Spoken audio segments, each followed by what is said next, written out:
Yeah. Oh my god.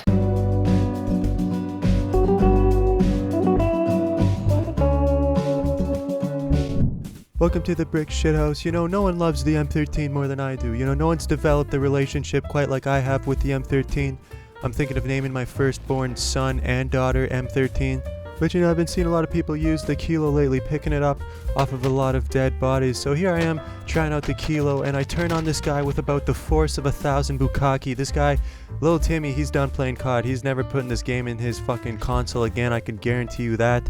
And ever since that moment right there, it's been nothing but absolutely smooth sailing with this weapon. I gotta say, I'm quite impressed with the aesthetics, but more importantly, the results you get with this weapon. Exhibit A, look at these two blowhards. Someone get them a map. They are completely lost here. Dude, I can't do anything. Yeah, you can't do anything because you suck ass. You're not using the Kilo, which as I said, has proven itself to be quite the weapon. As mighty as the Black Jeep? Probably not, but nevertheless, a good weapon. However, I'm not about to just abandon my M13 like some type of prom night dumpster baby. You know what? I'm gonna need to be convinced, and that's what we're gonna do today. We're gonna put this gun to the test, the M13 versus the Kilo. Make sure you get your swimmers on, because you'll be sitting in the imminent splash zone as soon as you see the results for these two weapons. Let's get started.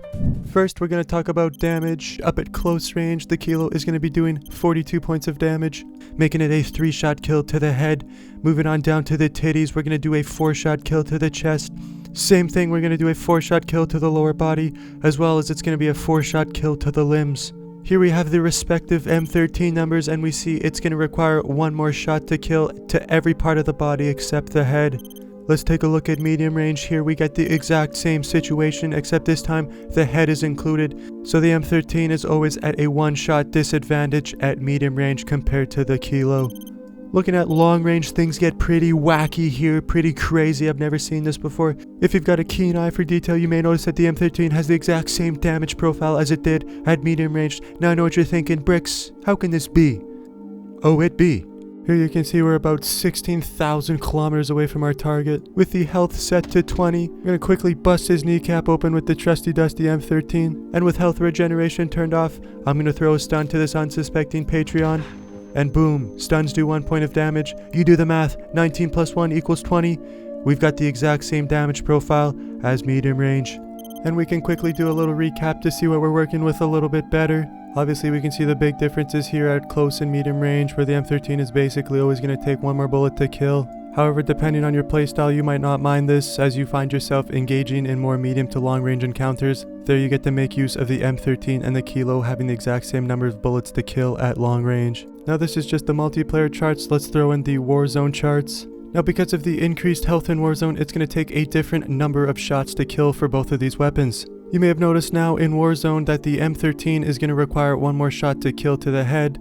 You may have noticed that the M13 is going to require one less shot to kill to the head at long range. But what I really need you to notice is the medium range Warzone damage chart. Yes, the M13 is going to require one more bullet to kill to the head, but to the rest of the body, the M13 is going to require 3 more shots to kill at medium range when you're playing Warzone. No, I'm not gonna lie, this is quite a significant difference, but this is just damage we're talking about. We must factor in range, time to kill, recoil, all that good stuff. With that being said, it's time to move on to range. Alright, let's get started here with the Kilo. The close range is gonna extend out to 32 meters.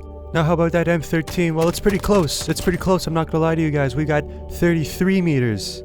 So the M13's close range is just by a pubie longer than the Kilo's. Now what about that medium range cutoff? Well, let's go back to the Kilo, and here we're going to see that the medium range cutoff is at 55 meters. And what about the M13's medium range cutoff? Well, we already discussed this. We could not find it. Here we are out about a marathon length away from our target. Still getting the medium range damage numbers, so even if this gun has a long range damage that we just cannot find, it's not going to be very practical because you're not going to be using this weapon outside of a 100-meter distance. Let's take an analytical look at these ranges using everyone's favorite line of sight on shoot house from spawn wall to spawn wall. Starting with the Kilo, we see the short range extends out to 32 meters. From short range to medium range is 55 meters, and anything past that is going to be long range. Slapping in the M13, we see that short range extends to 33 meters. Absolute disrespect by the M13 to beat it out by 1 meter. Anyways, extending out past that is going to be the medium range for the M13. we could not find the long range, so it's safe to assume that the medium range is the greatest distance for the M13. So it's pretty clear to see that the M13 said, I don't care if you're gonna beat me in damage, I'm gonna fucking shit on you in range. We've got quite a magnificent weapon right here when it comes to range, that's for sure. So we did damage, now we've got range. Let's combine these two to find our next stat, the time to kill. Let's take a look. Now before we can get into time to kill, we must calculate the fire rate of these weapons. Starting with the kilo first, we can do some quick math and determine that the fire rate is 780 rounds per minute. Now comparing it to the M13, we see quite a significant quicker fire rate for the M13. We get 925 rounds per minute, that's quite a bit faster. So now with this new info, we can fill out our time to kill charts, and we're going to change it up a little bit here compared to previous videos. So to start things off, let's look at the time to kill when shooting towards the head. If it's red, that means the kilo will kill quicker. If it's green, that means the M13 will have a faster time to kill. So looking at the head, we've got the first range cutoff, which is 32 meters. That is the kilo's close range distance. We can see that the M13 is going to kill quicker. Now the second range is the 33 meters. That is the M13's close range cutoff. And the M13 is still going to kill quicker in this range. Next we got the 55 meter range. This is the kilo's medium range distance. As you can see, from here to 55 meters, the kilo is now going to kill quicker to the head. As we extend past this, the kilo enters its long range, and of course the M13 stays in that medium range. These bars extend out to 80 meters, which is an arbitrary range. I just felt like that was a pretty reasonable range for assault rifle effectiveness. So there you can see, based on the color, which weapon will kill quicker when shooting to the head, and those numbers represent the ranges we previously talked about in the other section. Now what about the rest of the body? Well, since these assault rifles have the exact same damage to the chest, body, and limbs, these can be looped in the same category, and here you can see their time to kill. So looking at this chart, I would give the kilo the advantage when it comes to multiplayer gameplay. It's going to take down bodies quicker than the M13, with the exception of long range and the exception of accurate shooting to the head when using the M13. Of course, this is just half of the puzzle. This is just for multiplayer gameplay. Let's take a look at Warzone and see how things change. Now when it comes to Warzone, it's pretty clear to see that the M13 has more areas of advantage when compared to the kilo. I'd like to just point out that the gray section in the head chart basically means that both guns kill at the same time, so there's no advantage there. But yeah, you can see that advantage to the mid-range what the kilo has. We talked about that in the damage section. But other than that, the M13 is going to have a quicker time to kill. I can't believe I ever doubted my precious M13. You know, it didn't start off too strong with the damage, but it has bounced back beautifully. I do want to stick up for the kilo here. Time to kill isn't everything.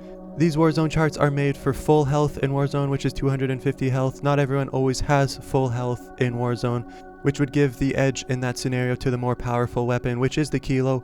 Also things like, yes, the M13 may have a quicker time to kill, but it's going to shoot more bullets to get that quicker time to kill. So if you're playing trios or quads, you know, a 60 round mag, you might need those bullets to take down multiple people, so then the kilo would also take the advantage there. But also things like how you build your class. If you're rocking an SMG with these assault rifles, obviously you're not going to use the assault rifle at close range, so the close range time to kill is basically irrelevant, giving it a 50-50 split between the kilo and M13 for effectiveness at medium and long range. Anyways, you could go on and on. Let's take a look at the last section. Let's take a look at recoil. I think we all know who's going to win this one. So we've got the kilo on the left, the M13 on the right. Let the shooting begin. Well, shit in my socks and call me Samuel. I did not expect to see the kilo have better recoil management than the M13. It seems both weapons have a very similar horizontal recoil, just in opposite directions. However, the vertical recoil on the kilo is significantly less. Putting some actual numbers on it, we can see that the horizontal recoil is actually quite different, as well as the vertical recoil, multiplying by almost a factor of 2. Honestly, out of the entire test that we have done today, this has been the one that has surprised me the most. I thought the M13 was an absolute laser beam. Lo and below, the kilo may have had the secret sauce all along. Honestly, I'm kind of at a loss of words, like always when we do these weapon comparisons. I think in terms of multiplayer, the kilo is the better weapon. I think that's kind of easy to see. But of course, once again, Infinity Ward has left me scratching my head when it comes to the Warzone balance. These two guns, at least in my experience, seem to be very similar, but when we dive down and really ironed out the fine details between these two weapons, they perform very different in different aspects. As much as I love the M13, and boy do I love my M13, I feel it would be wrong of me to tell you that the M13 is the better weapon or the kilo is the better weapon. While this video should have ironed out the numerical stats behind these weapons, these stats are going to perform in very different circumstantial situations, and it's up to you to decide which of these guns is going to benefit your playstyle in Warzone the best. For me, I want to lean towards the M13 because I've invested so much time with it. So it could have been like, shit, I could have been using the Kilo this entire time and dumbing even more kids instead of using the M13, so I'm kind of stubborn in that way, but then I look at the Kilo and I look at how it dominates in that medium range section, and I think to myself, you know, I've got an SMG on me basically all of the time, so I don't really care about that close range. And it's a fucking laser apparently, unlike the M13's still a pretty big laser, but the Kilo brought that shit today and it said, you know what, I'm the laser gun, get the hell out of here, pack your bags, Big Daddy's moving in. But then I look at the M13, I look at that time to kill, and that's perfect for someone who plays solos like me. I only got to worry about one guy, so it doesn't matter how many bullets I'm going to put into him. Time to kill is the most important factor, you know, I'm playing solos. But Jesus Christ, you know, my brain's all over the place, you know. I've got more questions now than I did at the start of the video, because as much as I know the numerical analysis behind these weapons, it's just hard to factor in what is the best way to go. I can't. I'm done with this shit. You know what? We'll do this next week. We'll do some other shit. Thank you guys for watching. I hope I have able to make your decision a little bit better. See you guys next time.